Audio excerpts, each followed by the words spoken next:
los años 1980 y el 2000, el Perú vivió el más intenso y cruento conflicto armado de su historia republicana.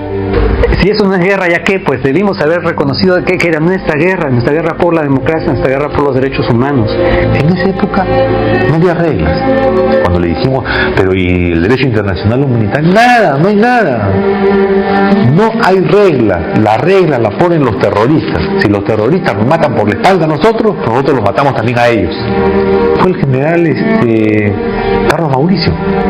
Pensar que el mismo gobierno, quien es el encargado de velar por la seguridad e integridad de los seres humanos, fue el asesino, pero en una forma tan cruel, tan cobarde que no tiene nombre.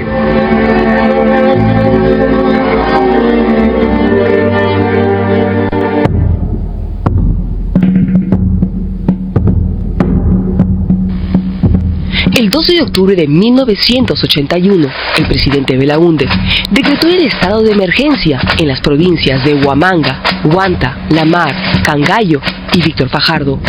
Ese mes se enviaron los primeros destacamentos de la policía para enfrentar la amenaza subversiva. Lograron importantes capturas en esos primeros años, deteniendo a decenas de militantes de Sendero Luminoso, como Edith Lagos. El Sinchi fue visto como el abusivo, el torturador, el violador, a quien la población aprendió a temer. No eran una fuerza que conocía la idiosincrasia comunal, campesina, y por lo tanto se comportaba como fuerza de ocupación. El enemigo está en todos los habitantes de la zona donde él está. Fue el primer agente del Estado que desarrolló tácticas de guerra sucia. A mí me violaron. Durante la noche yo gritaba, pedía auxilio. Me metieron pañuelo en mi boca. Esa noche me violaron. 7 militares, los 7 Sinchis. Entraron a violarme. Uno salía, otro entraba, otro salía, uno entraba. Georgina, al igual que cientos de mujeres que fueron abusadas sexualmente por miembros de las fuerzas del orden, quedó embarazada. Nunca conoció la identidad del padre. El día que se presentó ante la audiencia, su hija de 20 años la acompañó.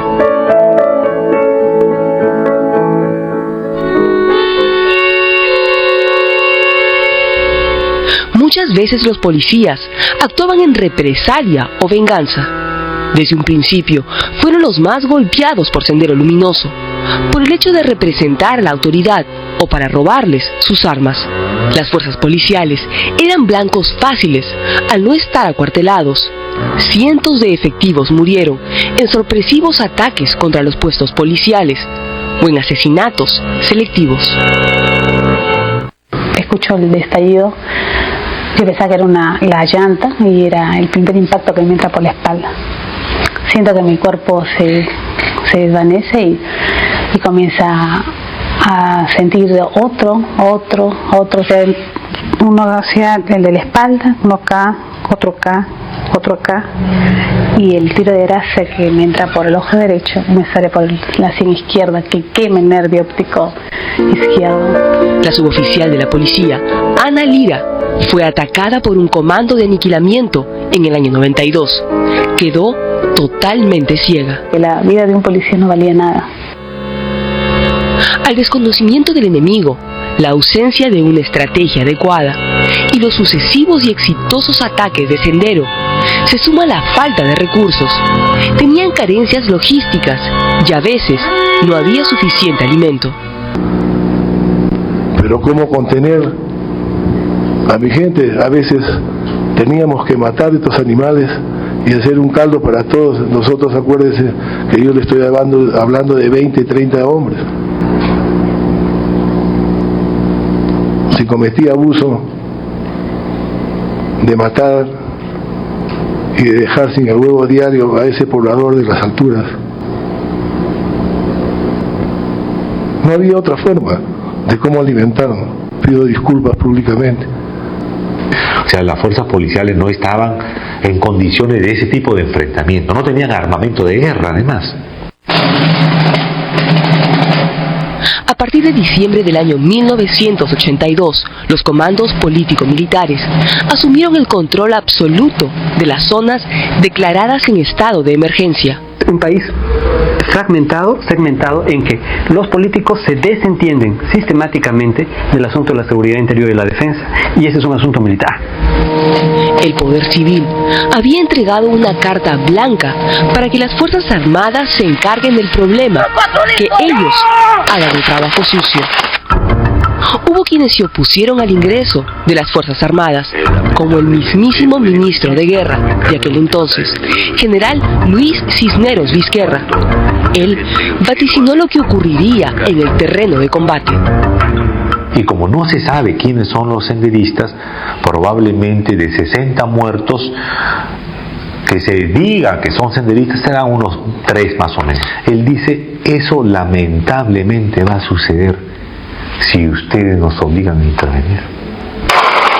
Luego del ingreso de las Fuerzas Armadas, se distinguen 2 claras etapas en la lucha contra subversiva. La primera, de represión masiva e indiscriminada, y una segunda, más selectiva, que contaba con una estrategia, pero no por esto fue más respetuosa de los derechos humanos. Está claro que Sendero Luminoso fue el principal perpetrador de crímenes y violaciones a los derechos humanos. La crueldad y salvajismo con la que actuó, atacando a traición, sin distintivos, ocultándose y escudándose con la población civil, buscaba también la reacción brutal de las fuerzas del orden contra esa misma población civil. Tuvieron éxito. Entre los años 1983 y 85 se escribieron los capítulos más sangrientos de esta guerra.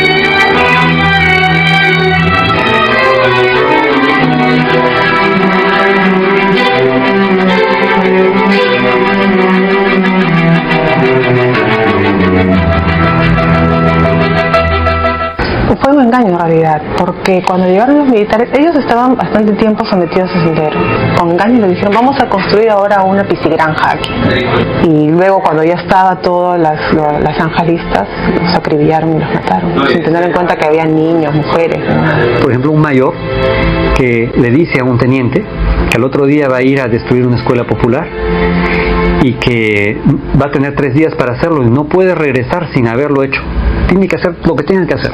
No hay una indicación clara, usted va y mata 25 mujeres y 15 niños en una casa en la comarca con gasolina, con granadas. No le dicen así. Las Fuerzas Armadas se habían preparado para conflictos externos, no para un enfrentamiento entre peruanos. Y en esta guerra inicialmente equivocaron el objetivo militar. Actuaban defendiendo el territorio, en vez de proteger la vida de peruanos inocentes. Veían en toda la población civil a enemigos latentes. También subestimaron a los subversivos. Clemente Noel, que era el jefe del Comando Político Militar de la Fuerza de Intervención en Ayacucho, él consideraba de que ya iba a estar totalmente pacificada la zona a más tardar en 6 meses. Después prolonga el periodo de pacificación hacia 1 año, ¿no? Y cree que ya se iba a terminar ahí. A lo largo de esos años, muchas bases militares fueron utilizadas como centros para la violación sistemática y generalizada de los derechos humanos, de civiles sospechosos o acusados de terroristas. Tortura, violación sexual, desaparición forzada. Mi capitán, venimos a dar parte. Ah, muy bien. Bacanes ustedes, ¿no?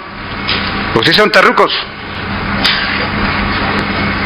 Inmediatamente meten al cilindro para ahogar.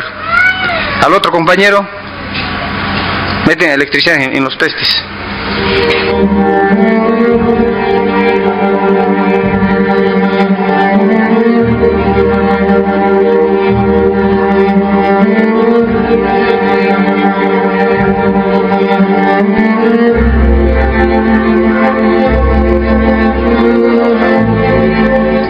Una vez un general me dijo, a nosotros nos han matado 2.500, nosotros hemos ganado la guerra, ¿a cuántos cree que hemos matado? No encontrar su cuerpo de él, aunque sea un pedazo de su hueso, enterrando Para nosotros sería distinto.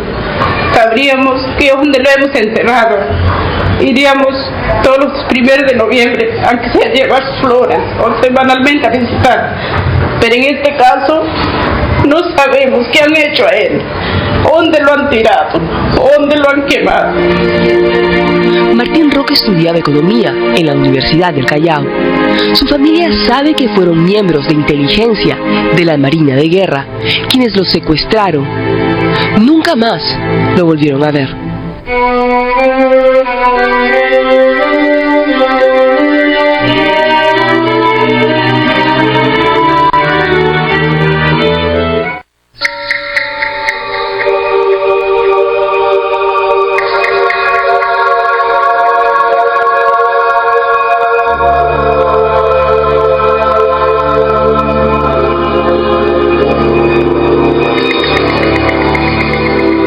Agarrarlo, llevarlo a la base contrasubversiva, interrogarlo, torturarlo y matarlo y desaparecerlo, eso no puede ser un exceso.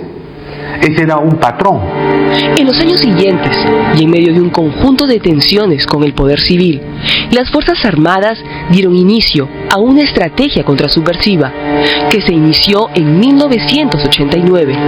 El éxito comenzaría a sonreírles, pero ¿a qué precio? La única forma de desestructurar a Sendero, de vencerlo, mejor dicho, es desestructurándolo, o sea, desactivando a sus organizaciones político-administrativas locales, desarticulando la red de apoyo. A partir de 89 entramos en una guerra de operaciones especiales. Por la década del 90, la guerra había alcanzado y golpeado a la capital, Lima. Para la mayoría de ciudadanos, parecía que luego de 10 años de conflicto, esta guerra recién comenzaba. La elección del desconocido Alberto Fujimori y su posterior cogobierno con las Fuerzas Armadas, de la mano de Vladimiro Montesinos, dieron inicio a otra etapa de la guerra sucia. Ahí es donde las operaciones especiales de inteligencia se criminalizan. El Servicio de Inteligencia Nacional, con el respaldo del Comando Conjunto, formó sus propios destacamentos para misiones especiales, como amenazas, chantajes, sobornos y actos terroristas contra oficiales disidentes u opositores políticos. Este proceso estuvo caracterizado por la actividad del Grupo Colina, responsable de casos como la matanza de Barrios Altos y la Cantuta. Una vez incursionados ya en este tipo de guerra sucia, se empleaban grupos operativos para dar protección al narcotráfico en el Frente Guayá. Había transcurrido más de una década y finalmente se alcanzaron algunos éxitos, pero a un costo demasiado alto. Se habían sacrificado y destruido miles de vidas de inocentes. Se habían ignorado los tratados y convenios de derecho humanitario y las autoridades habían fracturado el sistema democrático. El cambio de estrategia, la creación de los comités de autodefensa, las rondas campesinas y ante todo los avances en el campo de la inteligencia de la Policía Nacional, que a través de la DINCOTE y el GEIN permitieron la captura de Abimael Guzmán, dejando acéfala a la organización terrorista más sangrienta que existió alguna vez en el Perú.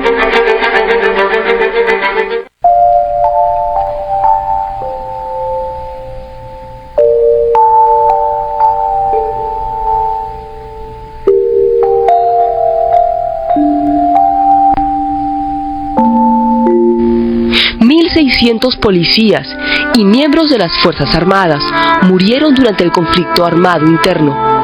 Cientos quedaron mutilados, discapacitados y viven con las secuelas de esa guerra. Hemos aprendido a luchar contra las amenazas internas, las amenazas de nuevo tipo en general, de otra manera. Han combatido, pues, han hecho las cosas mal y bien.